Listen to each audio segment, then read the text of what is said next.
Hello friends, welcome back to my channel employ. दोस्तों, यदि आप ईपीएफ के मेंबर है तो आपको 6 की जगह 7 लाख रुपए मिलने वाले स्कीम के तहत। दोस्तों, वो स्कीम कौन सी है आज आपको इस वीडियो में बताता हूँ। तो दोस्तों, लास्ट तक मेरे इस वीडियो में बने रहिए ताकि आपको पता चले कि वो कौन सी स्कीम है। तो यहाँ पर देखिए ईडीएलआई योजना। ईडीएलआई यानी एम्प्लॉय डिपॉजिट लिंक्ड इंश्योरेंस के तहत कर्मचारियों के पीएफ अकाउंट को उसकी लाइफ इंश्योरेंस से जोड़ दिया जाता है। ईपीएफ की तीनों योजनाओं को ईपीएफ, ईपीएस तथा ईडीएलआई में से एक है। जो भी कर्मचारी ईपीएफ के सब्सक्राइबर होते हैं उनको यह लाइफ इंश्योरेंस प्रदान करवाई जाती है। इसको 1976 में लॉन्च किया था और लेकिन साल 2016, 2018 तथा 2020 में इसमें काफी बदलाव किए गए। इसका लेटेस्ट नोटिफिकेशन अभी अप्रैल 2020 में आया था। ईपीएफ के सभी सब्सक्राइबर को ईपीएफ ईडीएलआई बेनिफिट्स देने के कारण यह एक ग्रुप इंश्योरेंस स्कीम बन गई। दोस्तों, इसके एम्प्लॉय डिपॉजिट लिंक्ड इंश्योरेंस लाभ और योग्यता और शुल्क क्या है। तो सबके पहले आपको ये जानना जरूरी है कि एम्प्लॉय डिपॉजिट लिंक्ड इंश्योरेंस योजना भविष्य निधि संगठन ईपीएफ की एक बीमा योजना है जो कि कर्मचारी को प्रदान की जाती है। ईपीएफ के एक एक्टिव सदस्य के एक नॉमिनी को सेवा अवधि के दौरान सदस्य की मृत्यु होने पर 7 लाख रुपए, दोस्तों 7 लाख रुपए तक का एक मुफ्त भुगतान मिलता है। कर्मचारी भविष्य निधि ईपीएफ और विविध प्रावधान अधिनियम 1952 के तहत आने वाले सभी कंपनी व संस्थान स्वचालित रूप से ईडीएलआई के लिए रजिस्टर हो जाते हैं। ये स्कीम ईपीएफ और ईपीएस के कॉम्बिनेशन के साथ काम करती है। दोस्तों, योजना क्या है। ईडीएलआई योजना 1976 में शुरू की गई थी। इस योजना के पीछे ईपीएफ का मुख्य उद्देश्य यह तय करना था कि सदस्य की मृत्यु के मामले में सदस्यों के परिवार को आर्थिक सहायता मिले। ईडीएलआई के तहत मिलने वाली बीमा राशि पिछले 12 महीनों की सैलरी पर निर्भर करती है। तो दोस्तों, इस तरह से आप यहाँ पर देखिए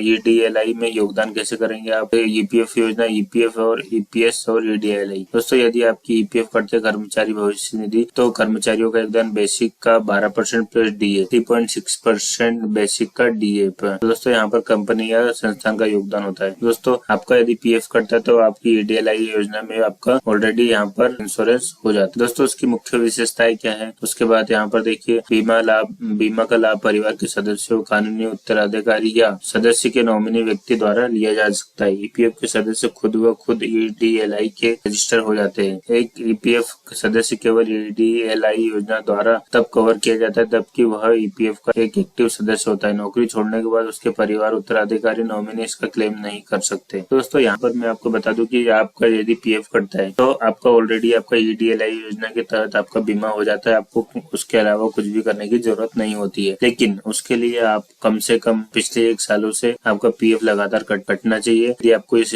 स्कीम का लाभ मिलता है। तो देखिए दोस्तों, ईडीएलआई की सेवा का लाभ उठाने के लिए कोई न्यूनतम सेवा अवधि नहीं, ठीक है। कंपनी को ईडीएलआई के लिए योगदान करना होता है। कर्मचारी के वेतन से कोई शुल्क नहीं काटा जा सकता। ईडीएलआई के तहत मिलने वाले बीमा राशि पिछले 12 महीनों में मिले मासिक वेतन का 35 गुना होती है जिसकी अधिकतम सीमा 7 लाख रुपए है। औसत वेतन का कैलकुलेशन के मूल्य प्लस महंगाई भत्ते के रूप में किया जाता है। इस योजना के तहत 1.75 लाख रुपए का बोनस भी मिलता है। दोस्तों, यह कंपनी धारा 17(2)(a) के तहत कर्मचारियों के लिए उच्च भुगतान जीवन बीमा योजना लेती है तो वह इस योजना से बाहर निकल जाते हैं। दोस्तों, उसका कैलकुलेशन कैसे करना है। ईडीएलआई का कैलकुलेशन अपन इस तरह से करेंगे। ईडीएलआई के तहत मिलने वाली बीमा राशि पिछले 12 महीनों में मिले मासिक वेतन का 35 गुना होती है। एक कर्मचारी का अधिकतम औसत मासिक वेतन 15,000 रुपए है तो 35 गुना वेतन 35 × 15,000 कर देंगे तो 5,25,000 होता है। इस योजना के तहत क्लेम करने वाले को 1,75,000 रुपए तक की बोनस राशि का भुगतान भी किया जाता है। इस प्रकार लाभार्थी इस योजना के तहत मिलने वाली कुल राशि 7 लाख रुपए है। दोस्तों, पहले यहाँ पर आपको 6 लाख रुपए मिलती थी लेकिन अब यहाँ पर 7 लाख रुपए मिलती है।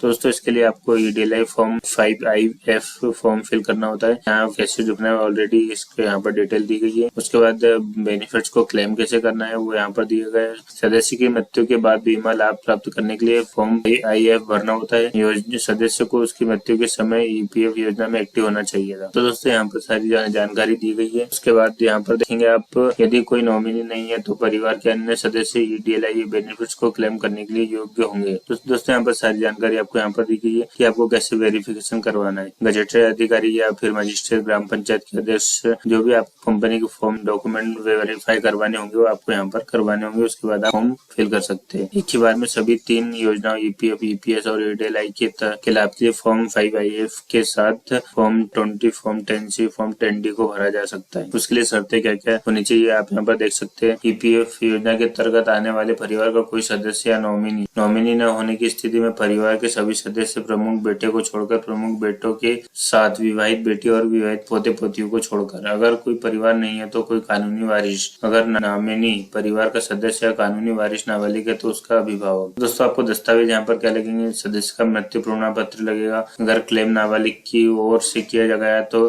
गार्जियनशिप प्रमाण पत्र, कानूनी उत्तराधिकारी द्वारा क्लेम के मामले में उत्तराधिकारी प्रमाण पत्र, जिस बैंक में फंड ट्रांसफर या ऑप्शन दिया जाता है उसका एक कैंसिल किया हुआ चेक चाहिए रहेगा। अगर किसी कर्मचारी को अंतिम बार ईपीएस योजना 1952 के तहत छूट प्राप्त कंपनी में नौकरी मिली थी तो ऐसी कंपनी के एम्प्लॉयर को प्रमाण पत्र के तौर पर पिछले 12 महीनों के पीएफ का डिटेल देना चाहिए था और साथ साथ मेंबर में नॉमिनी फॉर्म की एक वेरिफिकेशन की हुई प्रति भी भेजनी चाहिए। तो दोस्तों आपको यहाँ पर आवश्यक दस्तावेज, क्या क्या योग्यता है, क्या क्या डॉक्यूमेंट लगेंगे, ये सारी जानकारी यहाँ पर बता देता हूँ। अब दोस्तों यहाँ पर देखिए इस योजना की महत्वपूर्ण जानकारी ये थी कि कर्मचारी निक्षेप सदबद्ध बीमा योजना 1976 ईडीएलआई योजना है उन सभी कर्मचारियों को जीवन बीमा लाभ प्रदान करती है जो कर्मचारी भविष्य निधि योजना 1952 या 1952 की धारा 17 के तहत छूट प्राप्त भविष्य निधि योजना के तहत सदस्य है। ईडीएलआई योजना नियोक्ताओं द्वारा मामूली अंशदान मासिक वेतन का 0.5% अधिकतम वेतन सीमा 15,000 रूपए तक द्वारा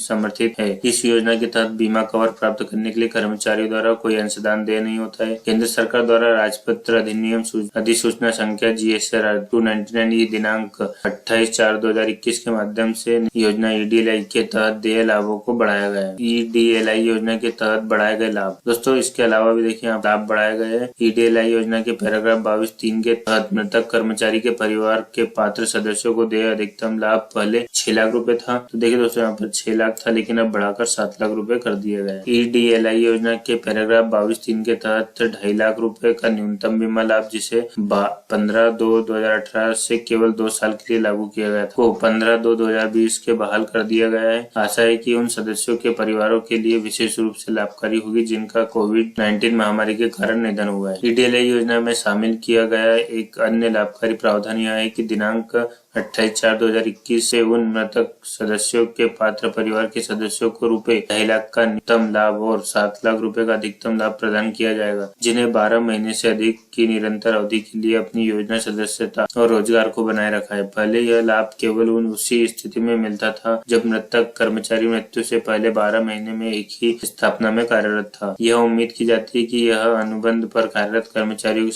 साथ अन्य ऐसे कर्मचारियों के लिए विशेष रूप से लाभकारी होगा जो अक्सर नौकरी बदलते हैं। दोस्तों ऐसे मृतक सदस्य जो अपनी मृत्यु होने के माह से पहले लगातार 12 महीने की अवधि के दौरान रोजगार में नहीं थे उनसे संबंधित लाभार्थियों को ईडीएलआई योजना के पैराग्राफ 22(1) के तहत लाभ का भुगतान जारी रहेगा। राजपत्र अधिसूचना संख्या GSR 299 की प्रति के साथ इस संबंध में जारी कर्मचारी भविष्य निधि संगठन कार्यालय परिपत्र की एक प्रति वेबसाइट पर सूचना है। तो दोस्तों यहाँ पर WWEPF के द्वारा यहाँ पर जारी की गई थी। तो दोस्तों यदि आपको भी इस ईडीएलआई योजना के बारे में आपको जानकारी मिली होगी तो दोस्तों शेयर जरूर करें और यदि आपको कोई जरूरत हो या फिर जैसे भी आपको कुछ जानकारी चाहिए तो मुझे कमेंट करके जरूर बताइएगा। दोस्तों मेरी यह इन्फॉर्मेशन यदि आपको सही लगी तो फैमिली और दोस्तों के साथ शेयर जरूर करें और दोस्तों यदि आप मेरे चैनल पर नए हैं तो सब्सक्राइब जरूर करें और बेल आइकन जरूर दबाएं ताकि इसी तरह से PF, ESIC और इनकम टैक्स से रिलेटेड सारी जानकारी आपको यहाँ पर मिले। दोस्तों बहुत बहुत धन्यवाद।